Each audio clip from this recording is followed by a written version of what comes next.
Hai, Assalamualaikum semuanya. Apa kabarnya nih? Hari ini kita belajar lagi dengan tema pengaruh perkembangan agama dan kebudayaan Hindu-Buddha terhadap masyarakat di berbagai daerah di Indonesia. Jadi kita akan ngebahas tentang teori masuknya Hindu-Buddha di Indonesia hingga pengaruh agama dan kebudayaan Hindu-Buddha di Indonesia. Namun teman-teman, seperti biasanya sebelum lanjut jangan lupa klik tombol subscribe-nya dulu, apalagi untuk teman-teman yang baru bergabung. Sebelumnya aku tampilkan dulu teman-teman peta dari penyebaran agama di Indonesia. Yang warna hijau itu adalah penyebaran agama Islam. Ini di sini petanya ada Islam modern, ada Islam tradisional, padahal tuh ya Islam aja ya kata teman-teman. Terus di situ aku tampilkan juga ada warna kuning itu Protestan, warna pink Katolik, dan warna merah itu Hindu, dan warna orange itu Buddha. Kemudian teman-teman, yang pertama-tama teori masuknya agama Hindu di Indonesia itu ada 5 teori. Teori Brahmana, Ksatria, Waisa, Sudra, dan teori arus balik. Kita akan bahas ya satu persatu. Untuk pertama-tama, teori Brahmana. Teori ini dikemukakan oleh Van Leur. Teori ini menyatakan bahwa agama Hindu masuk ke wilayah Indonesia dibawa oleh kaum Brahmana. Sebab pada waktu itu hanya kaum Brahmana yang mempunyai hak untuk membaca kitab suci Weda. Sehingga hanya kasta Brahmana lah yang memahami ajaran agama Hindu yang secara utuh dan benar. Kemudian teman-teman, kita masuk ke teori Ksatria. Teori ini dikemukakan oleh Nehru dan Majumdar. Teori ini menyatakan bahwa penyebaran agama dan kebudayaan Hindu ke wilayah Indonesia dilakukan oleh orang-orang India dari kasta Ksatria atau para prajurit. Mereka melarikan diri ke Indonesia sebab akibat dari terjadinya kekacauan di politik di India. Para ksatria ini kemudian membentuk sebuah koloni dan menyebarkan agama Hindu. Teori ini disebut juga sebagai teori kolonisasi. Ada teori yang ketiga yaitu teori Waisa. Teori ini dikemukakan oleh N.J. Krom, N.R.K. Mukherjee. Teori ini menyatakan bahwa penyebaran agama Hindu di Indonesia dibawa oleh orang-orang India dari kasta Waisa yang merupakan seorang pedagang. Para pedagang ini tinggal selama 6 bulan untuk menunggu angin muson dan sebagian menikah dengan penduduk Indonesia sambil menyebarkan agama Hindu. Kemudian teori Sudra. Teori ini menyatakan bahwa penyebaran agama Hindu di Indonesia dibawa oleh orang-orang India berkasta Sudra. Mereka mencari kehidupan yang lebih baik di negara lain, yaitu termasuk Indonesia. Tadi tuh kita bahas tentang masuknya agama Hindu di Indonesia. Ini masuknya agama Buddha. Itu ada 2 pendapat para pedagang dan pendapat Dharma Duta. Para pedagang India tinggal di Indonesia selama 6 bulan untuk menunggu angin muson sambil menyebarkan agama sebelum mereka pulang ke India. Ini juga ada yang beragama Buddha ya teman-teman. Terus pendapat Dharma Duta itu yang pertama merupakan orang-orang yang bertugas menyebarkan agama Buddha, memang khusus untuk menyebarkan agama Buddha.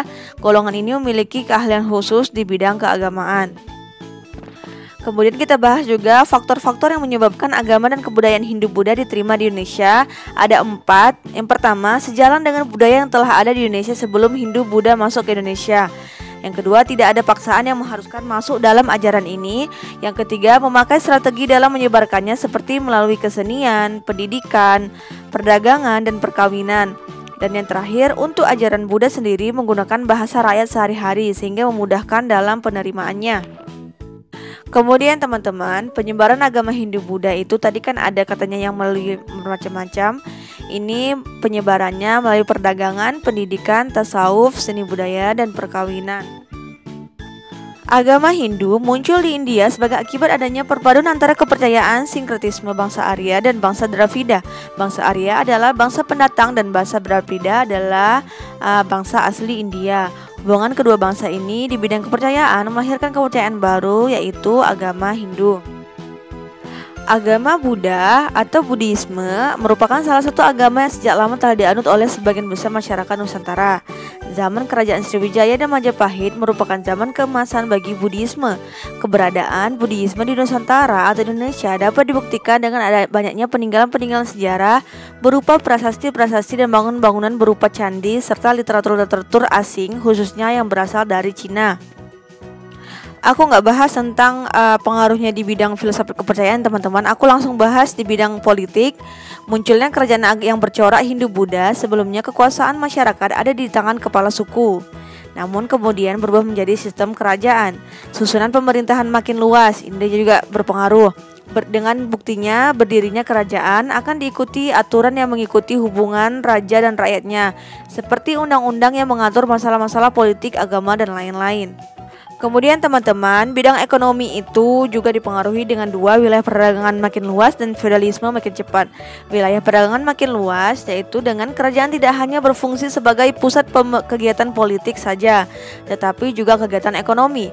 Sedangkan feodalisme makin cepat, munculnya kerajaan baru akan memunculkan susunan masyarakat yang baru seperti raja dan bangsawan yang merupakan golongan elit dan golongan masyarakat kelas bawah yang siap diperintah.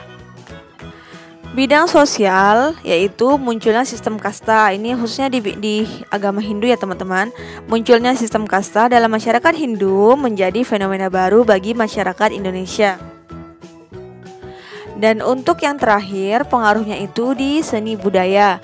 Seni budaya itu dibagi dengan dua, seni dan bahasa, seni bangunan, seni patung, seni ukir. Seni dan bahasa itu terbukti dengan huruf Palapa atau bahasa Sangsekerta banyak dipakai dalam penulisan prasasti, sastra, lukisan, kitab, dan lain sebagainya. Sedangkan seni bangunan, seni patung, dan seni ukir dibangunnya dengan candi-candi untuk memuja para dewa maupun untuk memuliakan para raja, pembuatan patung-patung, relief, tugu, dan lain sebagainya. Itu seperti kayak kita lihat itu kayak di Candi Borobudur, Candi Prambanan, dan lain-lain. Gitu teman-teman, pembahasan kita kali ini untuk tahap awal mengenai pengaruh dan masuknya perkembangan agama Hindu di Indonesia.